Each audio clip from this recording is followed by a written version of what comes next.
Hello students, इस channel में आपका स्वागत है। आपके सामने झारखंड शैक्षणिक अनुसंधान एवं प्रशिक्षण परिषद रांची वार्षिक परीक्षा सत्र 2023-24 का मॉडल प्रश्न पत्र है फिजिक्स। इसमें एक क्वेश्चन पूछा गया है, the heat produced in given resistance in A given time by the sinusoidal current I naught sin omega t will be the same as that of a steady current of magnitude nearly। ये objective question है।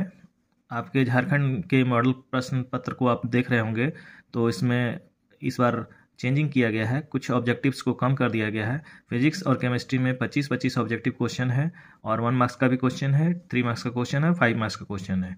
Question इस बार बहुत ज़्यादा बढ़ा दिया गया है, आपको समय कम मिलेगा, आप इसके लिए तैयार रहिएगा।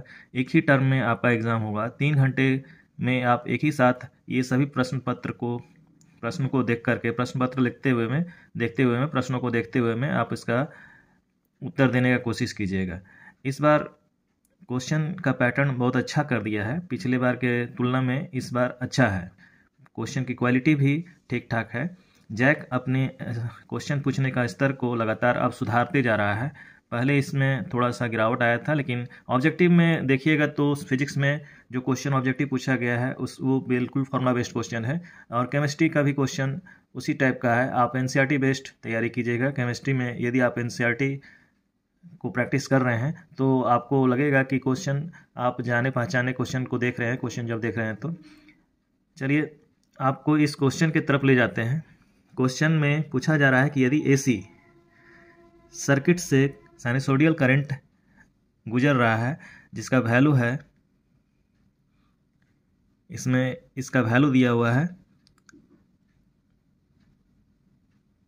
I not sine omega T, और तब यदि वो हीट रिलीज करता है तो वो वैल्यू क्या होगा। क्वेश्चन में ये पूछा गया है। आपको प्रैक्टिकली दिखा रहे हैं कि यदि हम किसी हीटर को, जो इलेक्ट्रिक हीटर होता है, या तो आप प्रेस करने वाला, कपड़े आयरन करने वाला प्रेस जो आप देखते हैं, या तो इलेक्ट्रिक हीटर, उसमें एसी सप्लाई किया जाता है और हीटिंग इफेक्ट होता है, और उसका वैल्यू होता है H I स्क्वायर RT।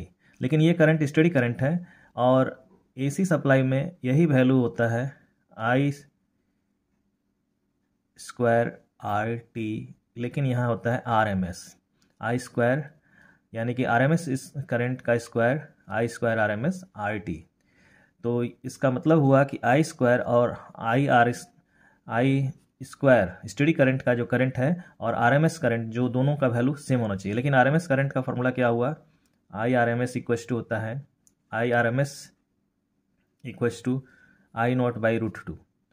तो I not by root two, इस तरह से हम IRMS निकाल करके हम I के बराबर करके हम निकाल सकते हैं। तो I नॉट का वैल्यू यहाँ दिया हुआ है, I नॉट को I नॉट ही माना जा रहा है, तो I नॉट और बाई रूट टू यहाँ रेशनाइज किए हुए हैं। इस तरह से यहाँ पे आता है इसका वैल्यू I नॉट इंटू 0.707।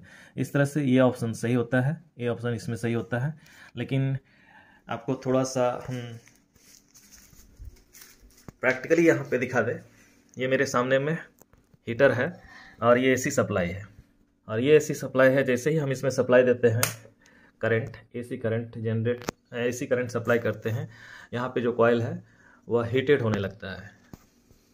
ये मैग्नेटिक का कॉइल हुआ, इसमें इसका रेसिस्टेंस ज़्यादा होता है, जिस कारण से यहाँ हीट एनर्जी डेवलप होता है I स्क्वायर RT।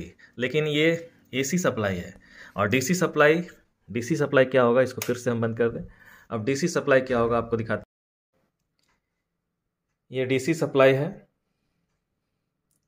सप्लाई है, पॉजिटिव और नेगेटिव, ये दोनों टर्मिनल को किसी रेसिस्टेंस से जोड़ देंगे तो इस केस में यहाँ भी हीट जनरेट होना शुरू हो जाएगा। लेकिन इसका हीट का अमाउंट और उसके हीट के अमाउंट में रिलेशन क्या है आपको बता दिए कि दोनों में करंट का जो वैल्यू है एक दूसरे के रेस्पेक्ट में है, और उसका वैल्यू क्या होगा वो ऑप्शन में आपका जो ऑप्शन बना वो सही ऑप्शन हुआ। इस केस में फिर क्वेश्चन फिर से एक बार देख लें। The heat produced in given resistance in given time by the sinusoidal current I naught sin omega t will be same as that of steady current of magnitude nearly। तो कितना होगा, उसका नियरली वैल्यू हो जाएगा इसका 0.707 I not, और किस तरह से है आपको बता दिया गया है। और इसका डेरिवेशन, इसको डिराइव करके निकाला जाता है कि हीटिंग इफेक्ट जो होता है वो आई स्क्वायर RMS करंट के स्क्वायर RT कैसे आता है। इसका थोड़ा लंबा चौड़ा कैलकुलेशन है, आप भली भांति इसको जानते होंगे। और ऑब्जेक्टिव क्वेश्चन बहुत अच्छा क्वेश्चन दिया हुआ है, इसमें क्वेश्चन ज़्यादा ना टफ है और ना ही आसान है, कंसेप्चुअल क्वेश्चन है, थोड़ा ट्रिकी है। आप रेगुलर अगर इसमें अभ्यास करते हैं तो बहुत अच्छा करेंगे।